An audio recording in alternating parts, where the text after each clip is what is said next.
It is not as easy to define violence as one may think. A quick survey of your class will likely bring up quite a few different ideas as to what actions constitute violence. Assault, murder, and rape, hopefully no disagreement. But acts of bullying and harassment, perhaps some disagreement here. What about homelessness or poverty? Forcing women to wear veils, or forcing them to take them off? Are those affected by natural disasters victims of violence? What about non-assistance to people in need? Should this be considered violence?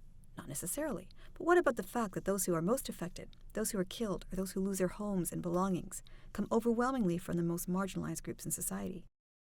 Is this purely a matter of bad luck, or a result of human-made social systems? Are human beings the only victims of violence? What about animals? Or considering ethicist Peter Singer's emphasis on the moral significance of suffering, all beings that can suffer? Can a tree cut down so others can profit be a victim of violence?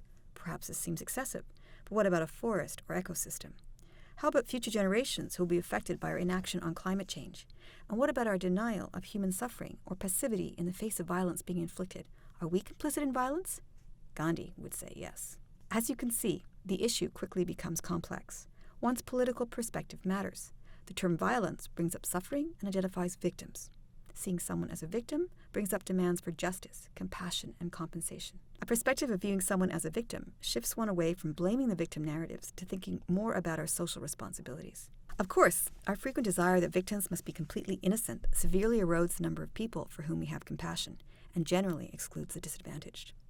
Any discussion on the nature of violence will likely elicit the suggestion that what we view as violence is entirely subjective.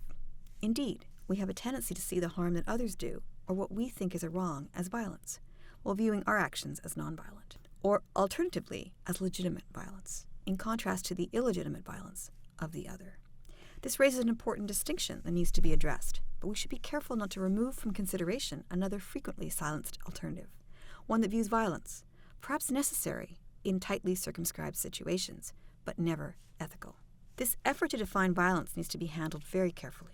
The last thing we want to do is leave students with the idea that deciding what is violence is an entirely subjective enterprise.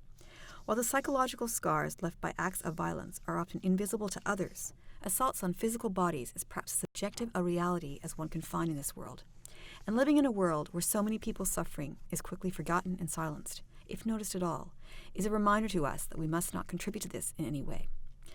So while a discussion on what acts we see as violent can be important, it's useful to lead it towards a definition of violence that is broad, one that allows for some disagreements to remain, keeping in mind that our ideas on what constitutes violence has and will continue to change over time, but captures most actions that inflict harm. Possible examples include Canadian pacifist James Loney's definition of violence as an act that separates, diminishes, and destroys for the sole purpose of control, or peace researchers Reardon's idea of violence as any act that involves the avoidable and intentional harm of another.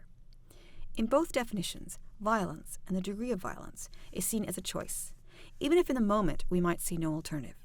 It is an action with a goal, material or psychological, probably both, and an intent to cause suffering. Neither would let us off the hook if we do not recognize the harm being inflicted or the humanity of the victims. Referring to civilian deaths as collateral damage, for example, will reinforce our capacity to deny what is happening, but does not remove our responsibility or capacity to pay attention to the evidence that is right in front of us.